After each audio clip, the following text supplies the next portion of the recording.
Hello guys, welcome back to our YouTube channel. तो आज हम लोग आ चुके हैं क्लास 8 का मॉडल पेपर को लेकर के। तो आज हम लोग इसको सॉल्व करेंगे। तो चलिए आते हैं हम लोग अपने क्वेश्चन की। तो क्लास 8 का मैथ का मॉडल पेपर है, ठीक है।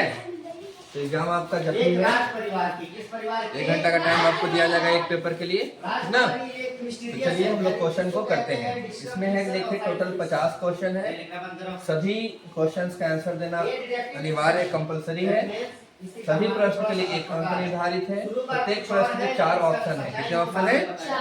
सही विकल्प करते हैं। जो सही आपका ऑप्शन है उसको आपको चयन करना है, चूज करना है, टिक लगाना है। गलत उत्तर के लिए कोई अंक नहीं कटेगा। आप जितना बनाएंगे मार्क्स उतना ही का मिलेगा। अगर गलत भी हो जाता है तो उसका नंबर काटा नहीं जाएगा, नेगेटिव मार्किंग नहीं है। तो हम लोग क्वेश्चन स्टार्ट करते हैं। मतलब आपके एग्जाम में 50 क्वेश्चन आने हैं, 1 घंटे का टाइम होगा, ठीक है। चलिए फर्स्ट क्वेश्चन की सबसे छोटी पूर्ण संख्या कौन है? हम लोग जानते हैं कि जो पूर्ण संख्या होती है वो 0 से स्टार्ट होती है।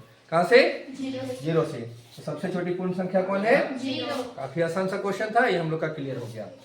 5 का व्युत्क्रम क्या होगा? ये देखिए 5 है, इसके नीचे कुछ नहीं तो बटा होगा। व्युत्क्रम मींस उल्टा, तो 5/1 है तो हमारा हो गया 1/5। और ये देखिए हमारा ये है हमारा राइट आंसर। चलिए हम लोग आगे चलते हैं। गर्मी महसूस होता था उसे राज के अगल बगल एक अच्छा सा ठीक है कुआं में पानी था, चेहरा पे आ रहा है, ठीक है। ब्लैक था, ठीक है, ये है, ठीक है ना। चलिए अब हम लोग आगे चलते हैं। तुम लोग नहीं बोलना सिर्फ। 19 का वर्ग क्या होगा? 19 का वर्ग में 19 का स्क्वायर निकालना है। 19 का स्क्वायर हम लोग जानते हैं, 19 का स्क्वायर 361 होता है, 361। ये रहा हमारा राइट आंसर। बोलता है कि 900 का वर्गमूल। काफी आसान सा है, वर्गमूल निकालना है 900 का। हमको पता है ये 2 जीरो के बदले 1 जीरो और 9 होता है 3 का, 3 तिया 9, इसका हो गया 30। 11 का घन कितना होगा? घन मीन्स होता है क्यूब। 11 का क्यूब, 11 का क्यूब 11 गुने 11 गुने 11, 11 गुने 11 गुने 11, ये हो गया 1331। कितना हो गया? 1331। ये हमारा है, ये देखिए राइट आंसर है। 8/27 का घनमूल मेरे से पूछ लिया। 8/27 का घनमूल, ये हो गया घनमूल, ये होता है साइन 8/27। 8 जो होता है सो 2 का घनमूल है। 2 गुने 2 गुने 2 8 होता है, और 27 3 गुने 3 गुने 3 27 होता है। 2/3। ये देखिए ये हमारा राइट आंसर है। 5 के क्यूब का सही मान है। देखिए 5 का क्यूब मीन्स 5 गुने 5 गुने 5, 5 × 25, 25 × 125, 125। देखिए ये हमारा है, ये राइट आंसर है। चलिए 7 तक हो गया। चलिए अब जो है हमारा क्वेश्चन है, x के पावर 0 का सही मान होगा। किसी का भी पावर 0 होता है, आंसर होता है 1। कोई का भी पावर 0, 9 का पावर 0, किसी का भी पावर 0 हो, आंसर में 1 होगा। एक संख्या AB का विस्तृत रूप है। कोई संख्या AB है। चलिए तो AB की जगह हम मान लेते हैं 96 को। कोई एक संख्या मान लिए, इसको हम क्या लिख सकते हैं कि 10 गुने 9 90 प्लस 6, ठीक है। हम इसको भी तो लिख सकते हैं 10 गुने A प्लस B, मतलब 10A प्लस B। यही हो गया। देखिए 10A प्लस B, ये हमारा हो गया राइट आंसर। कौन सा संख्या 3 से विभाजित है? मतलब 3 के पहाड़ा में कौन सा संख्या आएगा जो पूरे पूरे विभाजित हो जाएगा? सिंपल सा 120 40 बार में। निम्न में से एक पदी कौन है? एक पदी जिसमें एक ही पद होना चाहिए। इसमें देखिए 2 पद हो गया, ये देखिए ये है हमारा एक पदी, ये हो गया हमारा राइट आंसर। -2xy का संख्यात्मक गुणांक क्या है? संख्या होनी चाहिए। इसमें क्या है? -2xy है, इसमें संख्या तो यही है -2। ये हो गया हमारा इसका।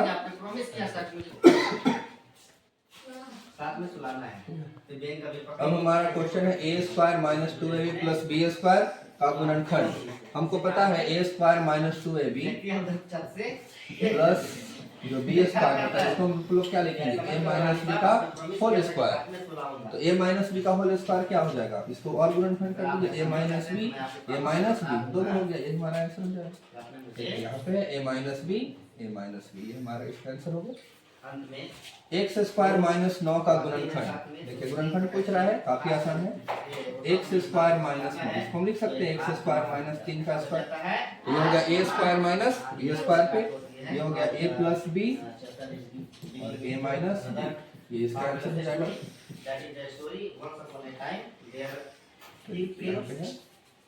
go to फिर पूछता है 3x + 2 = 5। ये हमारा क्वेश्चन है, इसमें x का मान पूछ रहा है। तो देखिए इसको हम सॉल्व करते हैं। 3x + 2 = 5। इसमें x का मान पूछा, 3x = 5, प्लस का 2 चला गया माइनस में। 3x 5 में से 2 गया तो 3, इसका केवल में 3 एक बार में x का मान हो गया 1। ये हो गया हमारा कितने तक हो गया हमारा? 3 लगातार पूर्णांक है का योगफल 51 है। 3 ये सभी पूर्णांक हैं, तीनों को जोड़ने पे कितना आना चाहिए? 51। जोड़ते हैं चलिए, 15 और 16 और 17 जोड़ने पे क्या बनाएगा? 5 और 6 11 और 7 18, 8 आ गया लास्ट में, 51 नहीं हुआ। इसको जोड़ते हैं, 8 और 7 15 और 6 21 का 1 तो हो गया यहाँ से 2 5 51 आ गया। यही हमारा है आंसर 2 नंबर 16 17 18। 40 का कितना प्रतिशत 16 है? तो देखिए 16 है 40 का कितना प्रतिशत? जब किसी को प्रतिशत में करना हो तो हम 100% से गुणा कर देते हैं। 1 0 से 1 0, 4 के टेबल में 16 4 1 4 × 10 40% हो गया। ये हमारा हो गया आंसर। किसी को दिक्कत है? देखिए 50 आमों के समूह में 60% आम पके हुए हैं। 50 आम है, 60% पका हुआ है। पका हुआ पूछा है, 50 का 60%। 60% को अगर हटाएंगे तो नीचे में आ जाएगा 1 0 से 1 0, यहाँ 0 0 6 बचे 30। इसका आंसर हमारा हो गया 30। काफी जैसा क्वेश्चन है, ये सब बार बार पूछने वाला क्वेश्चन है। यदि x बराबर 1 है, y बराबर -2 है तो हमें इसका मान बताना है। ठीक है, तो x² + y²। x के जगह 1 है, 1 का स्क्वायर, प्लस y के जगह है -2, -2 का स्क्वायर हो गया। 1 का स्क्वायर हो गया 1, प्लस 2 का स्क्वायर 2 दूनी 4 हो गया, माइनस माइनस प्लस होता है, 1 और 4 5। ये हमारा हो गया आंसर। इसका आंसर ये 5 है। चलिए अब आगे चलते हैं, वैसे भी देख करने। अब हमारा क्वेश्चन है कि 7 के घन का इकाई है। 7 का घन करते हैं, 7 का घन क्यूब, 7 × 7 × 7 343। इसका इकाई अंक कितना है? 3 हो गया। ये हो गया हमारा इसका आंसर।